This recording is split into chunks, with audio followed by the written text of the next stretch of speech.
Hello friends, welcome to మన భోజనశాల. ఈరోజు మన ఛానల్లో ఎంతో రుచిగా ఉండే బీట్రూట్ కర్రీ ఏ విధంగా ప్రిపేర్ చేయాలో చూసేద్దాం. బీట్రూట్తో ఫ్రై చేసుకొని ఉంటారు, కానీ ఇలా ఒకసారి కర్రీ ప్రిపేర్ చేసి చూడండి. చపాతీలోకైనా రొట్టెలోకైనా చాలా అద్భుతంగా ఉంటుంది. మరి రెసిపీలోకి వెళ్ళే ముందు ఒక చిన్న రిక్వెస్ట్ అండి. రెసిపీ నచ్చినట్లయితే ఒక లైక్ చేసి మన ఛానల్ని ప్లీజ్ సబ్స్క్రైబ్ చేసుకోండి.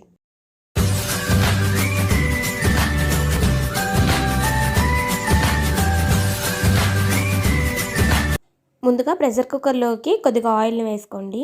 ఆయిల్ మంచిగా వేడెక్కిన తర్వాత కొన్ని జీలకర్ర ఆవాలు, ఒక రెమ్మ కరివేపాకు, 2 పచ్చిమిర్చి చీలికలు, ఒక మీడియం సైజ్ ఉల్లిగడ్డ ఇలా చిన్నగా కట్ చేసి యాడ్ చేసుకోండి.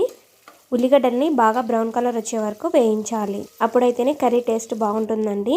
చూసారా, ఉల్లిగడ్డలు ఇలా బాగా వేగిన తర్వాత ఒక పెద్ద సైజ్ టమోటాని ఇలా చిన్న ముక్కల్లాగా కట్ చేసి యాడ్ చేసుకోండి. అలాగే 2 బీట్రూట్స్ని కూడా ఇలా చిన్నగా కట్ చేసి యాడ్ చేసుకోవాలి. ఇలా అంతా ఒకసారి బాగా మిక్స్ చేసి ఇప్పుడు ఇందులోకి కాస్త పసుపు, రుచికి సరిపడినంత కల్లుప్పు యాడ్ చేసుకొని అంతా ఒకసారి బాగా మిక్స్ చేసుకోవాలి. ఇలా అంతా బాగా మిక్స్ చేసుకున్నాక మూత పెట్టి ఒక 3 నిమిషాల పాటు వీటన్నిటిని మగ్గనివ్వాలి. చూడండి, కొద్దిసేపటి తర్వాత బీట్రూట్ ముక్కలు, టమోటా ముక్కలు నూనెలో బాగా మగ్గి ఉంటాయండి. ఇలా ఒకసారి బాగా మిక్స్ చేసుకున్నాక ఇందులోకి కారానికి సరిపడినంత కారం పొడి యాడ్ చేసుకోవాలి. నేను ఇక్కడ 1.5 టేబుల్ స్పూన్ దాకా కారం పొడిని అయితే యాడ్ చేస్తున్నానండి. మీకు కారానికి సరిపడినంత కారం పొడిని అయితే యాడ్ చేసుకొని ఇలా అంతా ఒకసారి బాగా మిక్స్ చేసుకోవాలి. ఇప్పుడు బీట్రూట్ ముక్కలు మునిగేమేయని నీళ్ళని యాడ్ చేసుకొని ఇక మూత పెట్టి 3 విజిల్స్ వచ్చే వరకు బాగా ఉడకనివ్వండి. ఇక ఇప్పుడు బీట్రూట్ కర్రీలోకి మనం మసాలా ప్రిపేర్ చేసుకుందామండి. ఇందుకోసం ఒక చిన్న ముక్క ఎండు కొబ్బరి తీసుకొని బాగా మెత్తగా దంచుకోవాలి. కొబ్బరి ఇలా బాగా మెత్తగా మెరిగిన తర్వాత ఇందులోకి ఒక 7 లేదా 8 మిరియాలు, 1/2 టేబుల్ స్పూన్ దాకా జీలకర్రను కూడా యాడ్ చేసుకొని బాగా మెత్తగా దంచుకోవాలి. చూడండి, ఇవన్నీ ఇలా బాగా మెత్తగా మెరిగిన తర్వాత ఇందులోకి ఒక చిన్న అల్లం ముక్క, 5-6 ఎల్లిపాయలు కూడా యాడ్ చేసుకొని బాగా మెత్తగా దంచుకోవాలి.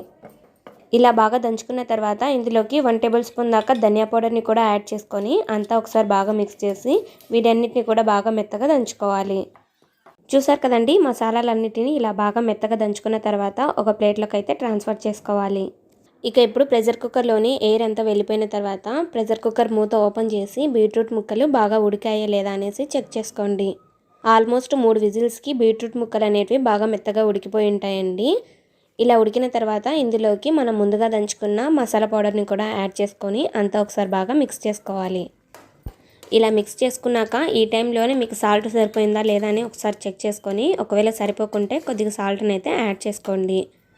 ఇక మూత పెట్టేసి మసాలా పేస్ట్లోని పచ్చివాసన పోయే వరకు ఒక 2 నిమిషాల పాటు మగ్గనివ్వండి. అంతేనండి, మరి ఒక 2 నిమిషాల తర్వాత మూత తెరిచి చూసామనుకోండి, గుమగుమలాడే బీట్రూట్ కర్రీ అయితే రెడీ అయిపోతుంది. బీట్రూట్ కర్రీ కదా, బీట్రూట్తో వేపుడు అయితేనే బాగుంటుంది. కర్రీ ఏం బాగుంటుందని అస్సలు అనుకోకండి. ఒకసారి ట్రై చేసి చూడండి, మీకే అర్థమవుతుంది కర్రీ టేస్ట్ అనేది.